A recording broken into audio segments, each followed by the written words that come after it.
Max blessed Holloway, the best boxer in the UFC, has the very unfortunate but exciting job to be the last fight of Dustin Poirier's career. This is their third fight. In the first fight, it was a tale of Max Holloway being an inexperienced, just being too young in general for Dustin Poirier, getting a submission loss. And in the second fight, we saw an absolute war in one of my personal favorite nights of UFC. It was 2 nights of interim belts. The co-main and main event both had interim titles, and in the co-main, Adesanya and Kelvin Gastelum went to an absolute war. And in the main event, Dustin Poirier and Max Holloway also went to an absolute war. It was a crazy night, and Dustin Poirier won a unanimous decision against Max Holloway. And in the tail of that fight, in my opinion, would be just Max Holloway being too small, just not being a 155er, not being big enough for Dustin Poirier. In this third fight, though, it's a completely different story. The Blessed Express is now at lightweight, and he has properly filled out at lightweight and shown to be an incredible lightweight fighter. I mean, let's talk about it. UFC 300, it was the third fight in this main card. It was the third to last fight, and some people don't even remember Zhang Weili versus Yang Xiaonan. That's how good this knockout and this fight in general was. We saw Max Holloway that was a kickboxer, in my opinion. He was a lot more of a kickboxer, determining the range of Justin Gaethje and countering off of it. Whether it was from his open kicks or just his kicks in general, or that awesome spinning back kick that he threw multiple times and got the nose break in the first round. Max Holloway was a kickboxer. He wasn't this big old boxer that we've seen in the featherweight. He was a lot more of a measured kickboxer. And I think that's going to be very important in this Dustin fight, because in that second fight, we saw Dustin being too big and just being way too dominant of a boxer against Max Holloway. They would exchange, and Max Holloway would always come out looking like the worst one, looking like the guy that took the biggest hit. And I think that's just because of how good Dustin's boxing just is. He threw out this little teep, and I have enjoyed this teep of Max Holloway that has really proven to be a rangefinder and just a tempo setter. He throws it at the knee, and it's not really your traditional oblique kick. He is not pushing down at the knee. He's kind of just tapping it. It's like a lead teep to the body, but he's just tapping it. I think that's one of his more underrated strikes because it determines where he's at against a fighter. He either throws it to keep the range or throws it to then collide into somebody. He also throws it in an open stance when someone is either southpaw or orthodox and he's the opposite. It causes that sort of range to be even greater than it was before. And I think it's important because against Dustin, he needs this range. I don't think you can fight Dustin as your traditional boxer. Being the best boxer in the UFC, I get it. Dustin can put your lights out in any second with his boxing. And we saw in the second fight, Dustin hurt Max Holloway so many times just because of how good his boxing is. I think if Max can stay in the outside and be this kickboxer, it's going to be a lot tougher of a fight for Dustin Poirier, who is traditionally trying to look for his hand. And the only round that Max Holloway won in that rematch was when Max Holloway was traditionally more in that open stance in the fourth round. It caused Dustin to not throw his boxing combinations so fluidly and made more of a kickboxing match. And Max Holloway can definitely beat Dustin Poirier in a kickboxing match.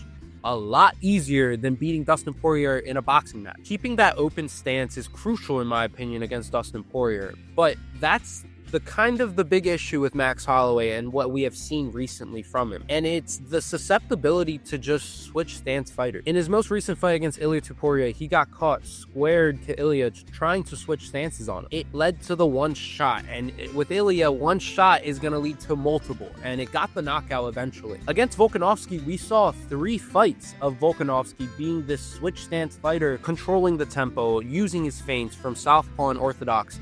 And we saw Max Holloway try to deal with it in all 3 occasions and failed all 3 occasions. Switch stance fighters have been very susceptible to Max Holloway. It changes his tempo, it changes his pace of the game, it changes his reads especially. In the second fight against Volkanovski, which you can argue Max won, what was really the changing point? It was Max Holloway being more of a kickboxer. It was Max Holloway using his range and not biting down and exchanging in boxing with Volkanovski. It was him being a lot smarter and countering Volkanovski's entry. Against Dustin in that 4th round, the only one round that he won, it was kind of the same exact thing. I think Max Holloway needs to be the guy who's answering second, the guy who is going to be countering in this fight. Keep it at a kickboxing ring. It's a lot easier said than done, and in this second fight, we saw so many moments where Dustin was able to close down and just block off all exit ways for Max Holloway. The big highlight of this fight that people rewatch is the first round where Dustin Poirier was able to land this overhand on Max Holloway and really stun him. That overhand came from a switch stance combo. It came from Dustin Poirier throwing his cross from a southpaw, stepping in with it, and then throwing that overhand with his right hand. Dustin Poirier is right-handed. I need to say this to everybody. He is a right-handed fighter fighting from southpaw, and he has an incredible ability to close the distance through these switch stance combos. His right hand is the money shot. His right hand is the lead hand that traditionally should be on the rear side. However, Dustin uses these switch stance combos or uses his right hand as a check hook that we saw also in the first round against Max Holloway. He was able to cut off Max Holloway's only exit way with that lead hook. And I think that tells you how long and how deceptively long Dustin Poirier looks in that octagon. His hooks in general, his right hook to left hook combo is just so deadly, and it was landing a lot in this rematch because Max Holloway was trying to box with Dustin. Dustin Poirier, even in the fire, has an incredible ability to change his tempo of his hook. And we saw that in the firefight of the first round where Dustin was able to shift his hips and not throw the hook with it, kind of stopping at a split second or a second or two, causing Max Holloway to kind of drop his hands. It naturally led Max Holloway to think that the hook wasn't coming and something else was coming. Dustin Poirier, with that sort of feint, was able to quickly chamber his hook again, landing clean on Holloway in that first round. Overall, Dustin's hooks are just so incredibly powerful, and it can switch. It can be from his rear hand that used to be his lead hand. It can be from his lead hand that used to be his rear hand. Dustin Poirier has an incredible ability to closing in that space and causing that sort of collision, that barn burner, that, well, firefight. One thing that Max Holloway also did in that second fight that kind of was the turning point or the reasons why he would lose rounds was he would be very careless with Dustin. Dustin has an incredible ability to just kind of lull people into his shots. And Max Holloway, with this avalanche sort of style, this pressure heavy, slowly get you to break down sort of style, can be very careless at times. And it happened a lot in that fight where he was very careless entering the pocket against Dustin Poirier. You can't get careless in the pocket with Dustin Poirier. That's just a fact. And I think overall, I've said it multiple times throughout this video, Max Holloway needs to be at a kickboxing range with Dustin and needs to be countering, in my opinion. Because once you go into that boxing range and let yourself get into a war with Dustin, there's a reason why Dustin is still the diamond, and it's still going to be such an exciting fight because he has an incredible ability to be a fireman, be in the fire and throw with such conviction and finish the fight in the fire.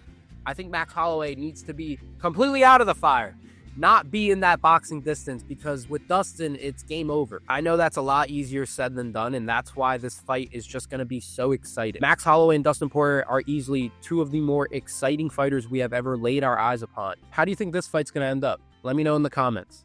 Otherwise, it's been Santi. It's been Studs.